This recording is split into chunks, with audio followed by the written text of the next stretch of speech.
Welcome to Big Z's Tank Chronicles number 6, Open League. And this is a very interesting fight here on Cliffs tonight.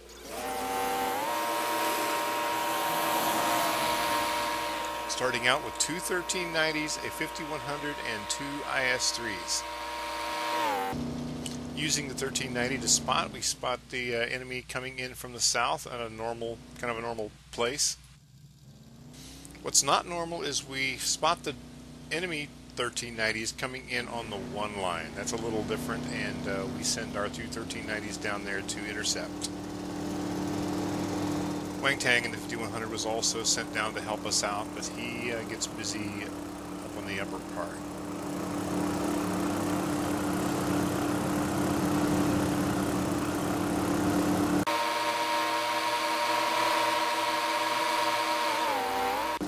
Pattendorf rounds the corner first, opens fire. We end up killing the one, but as you can see, I end up getting killed by the second one. I'm out of ammo by the time he kills me.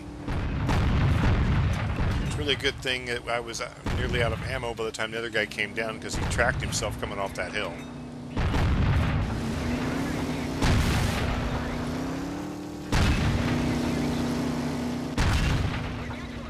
So at this point, we're down 3 tanks to 4.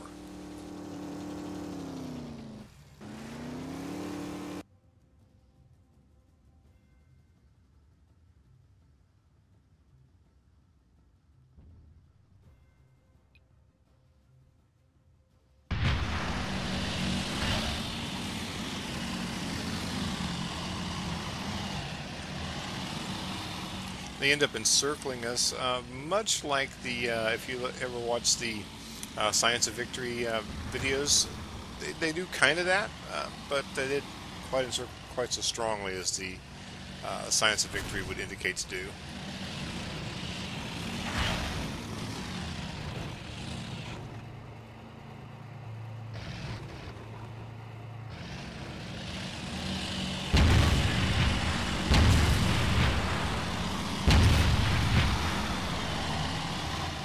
Our remaining tanks fight very well. We almost bring them down to where there's nothing there, but the 5100 and one of the IS-3s end up dead, and it comes down to one IS-3 versus one IS-3, except that there's still a 1390 running loose, and that's what we end up dying from.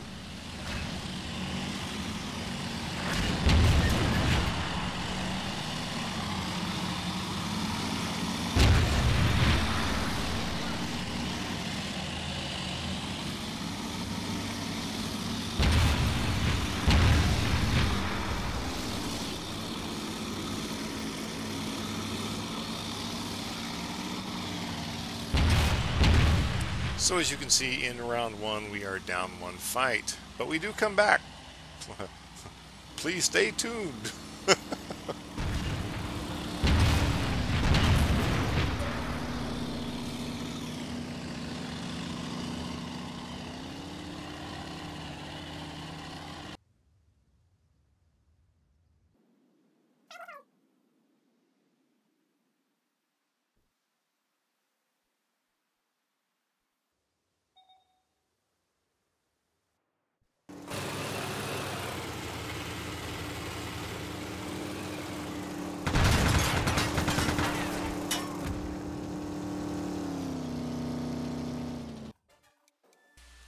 As you can see in our second match, we trade out the 1390 for a 5100. We wanted more firepower.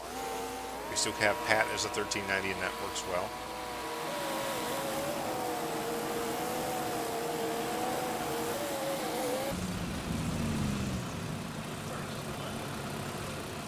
And the idea is to keep the 5100s back further to support the IS-3s when they go up to that crest.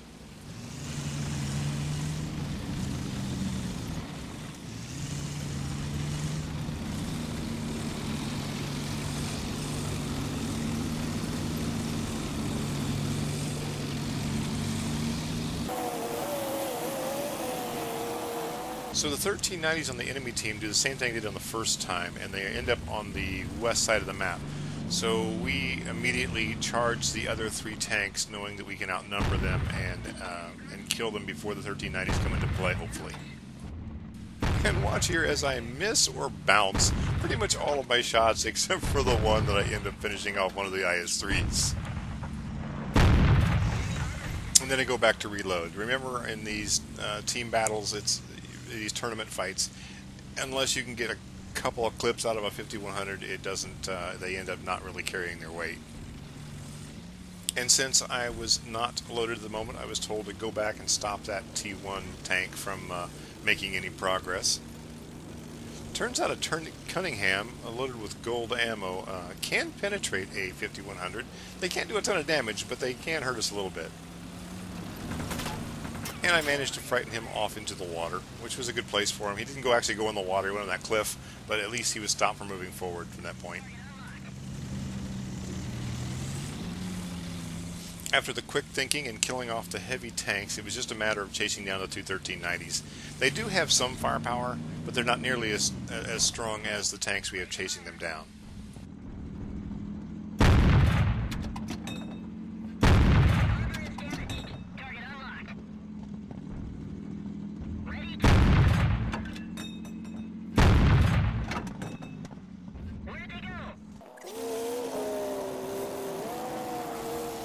And last, and possibly least, we have to track down this T1. He's over that cliff, so I'm just going to go around, take my time. I got plenty of time to kill him. But as you can see, Wang Tang has other ideas and decides to run him over on the side of the hill. So now we are 1-1. The next fight pretty much tells us who wins this match.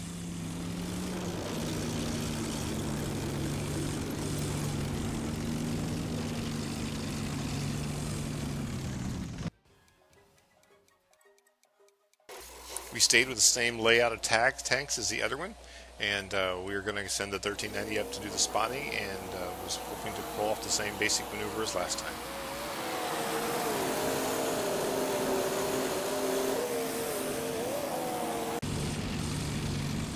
We spot them apparently coming up the same way they did before, and so we're getting position. One difference is I'm taking up a sniping spot in the back to help support the IS-3s in front.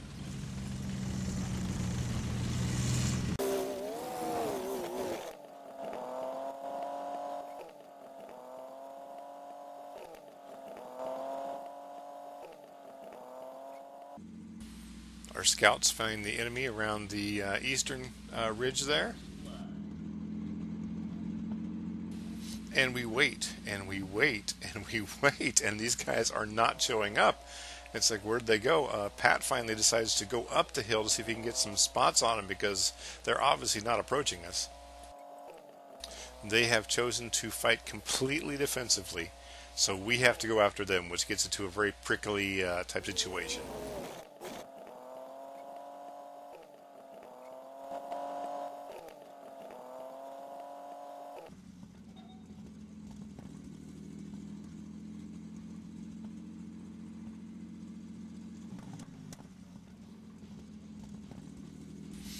And since they are not going to come to us, we have to go to them. So we get the 250-100s get sent down to the eastern line 1-2 to come up over that ridge.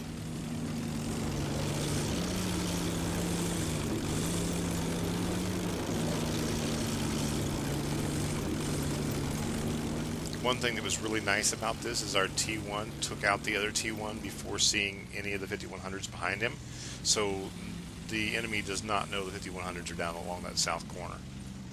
Had they known that, it would have been a good idea for them to press the attack on the two heavies that are there.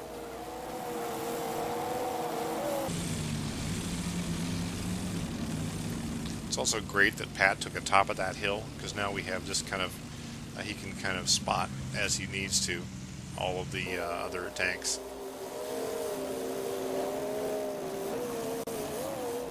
One thing different about this video is I am actually taking video from more than one tank to make this one, because of some very special happenings at the very end that you'll see. We move into place just as the other two IS-3s go over that crest, and we're going after the enemy that's embedded there. You'll see us switching now to the view from the 1390. Pat is on top of this hill, spotting for us, and also doing a lot of extra support, keeping the enemy pinned down so they can't really fight us very well. It comes very close. It looks pretty bad here for a little bit. And as you can see, Pat is just laying into these guys from the top. They really can't take the time to focus on him. They've got two heavies, and they have the 250-100 shooting from the other side. So they're kind of struggling to make ends meet, but they do rather well. They do end up destroying our two IS-3s. They just end up paying a very heavy price for it, and Pat ends up finishing like 3 of them off right at the end of this little skirmish.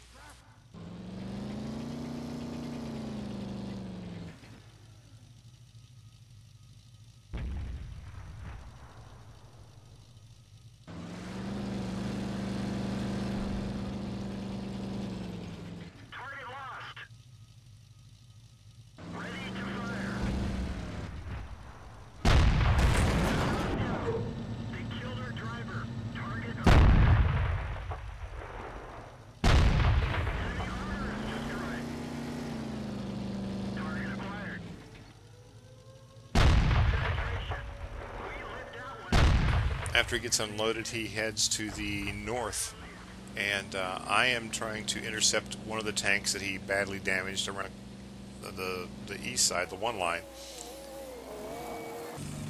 As you can see, I didn't quite make it to him on the side, so I end up going down to where I go down the cliff.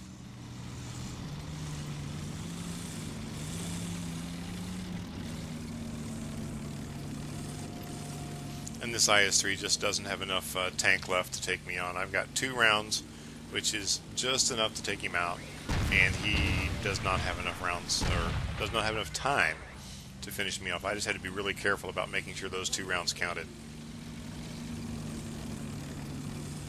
Notice the clock. We are running out of time very quickly. Wang Tang and Pattendorf has 1:13.90 to finish off, and he just escaped them. So we're thinking, oh no, this is going to be a draw.